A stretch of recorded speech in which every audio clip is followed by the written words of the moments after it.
খুব ভয়ে আছি, কারণ যেহেতু প্রত্যেকটা জেলে, প্রত্যেকটা থানায়, প্রত্যেকটা দাগি আসামিগুলো অনেক সময় কিন্তু ছদ্মবেশে কিন্তু অনেক সময় এরকম হতে পারে। তুই পুতুল রেখেছিস ঠিক আছে, কিন্তু পুতুলের জায়গায় তো আরেকটা আসামিও থাকতে পারে, তাই না? এরকম কিন্তু আমি সন্দেহ পোষণ করছি, ও থাকতেই পারে। বাবা বাবা এটা তো পুলিশের বাড়ি, তাই না? তুমি এরকম একটা পুলিশ থাকতে আর তোমার বাসায় এসে যে লুকিয়ে থাকবে আসামি, সেটা কিন্তু বাবা কখনোই হবে না, তাই না?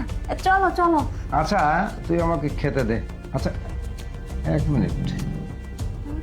আবার কি কি হলো বাবা? মাটির পুতুল যদি হয়, আমি যখন তুলছিলাম তখন এর নিঃশ্বাস চলছিল আমার মনে হচ্ছে।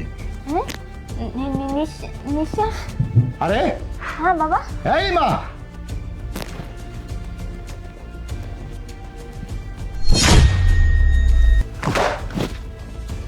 কি?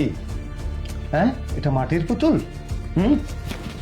ওই কি, আমার চোখের দিকে তাকিয়ে দেখ।